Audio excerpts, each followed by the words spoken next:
In this tutorial, we'll go through the different ways Overflow allows you to share your user flow diagrams with your team and stakeholders. There are 3 ways to share your work with Overflow: via publication link, by exporting to PDF or PNG format, or by printing your user flow in physical paper form. Let's start with publication links. To create publication links from your Overflow editor, you need to first save your work as a cloud document. Once that's done, click on the icon at the top right corner of your screen. In the menu that appears, click New Publication and then Publish.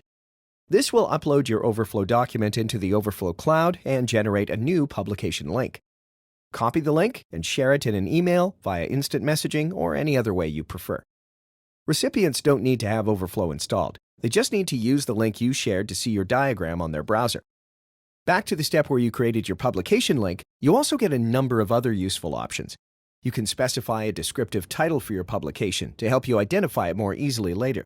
Additionally, you have the option to enable or disable comments, as well as protect your publication link with a passphrase for extra security. If you make changes to your Overflow document, then you have 2 options with publication links. The first option is to choose an existing publication link and hit the Update button. This will update your link with the new content of your cloud document. The second option is to create a new publication link.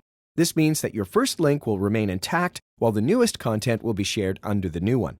In this case, you'll need to communicate the new URL to your stakeholders. When editing a publication link, you're able to get its embed code.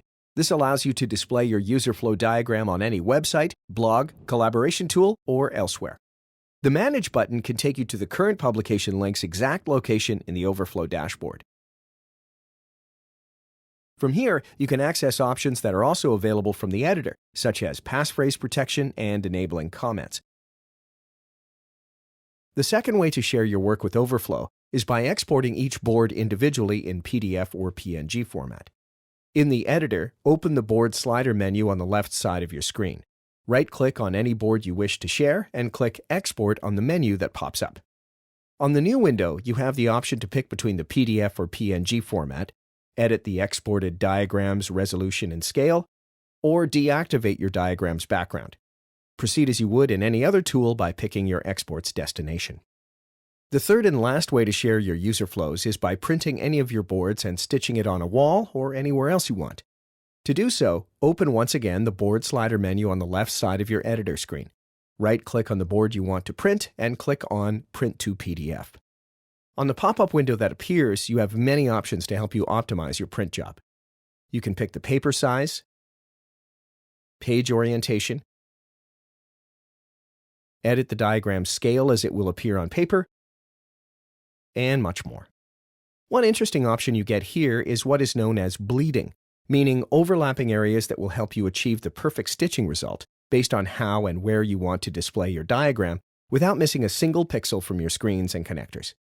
Once you've made all your choices, click Print, and your diagram will be printed on as many sheets of paper as shown in the preview area on the left.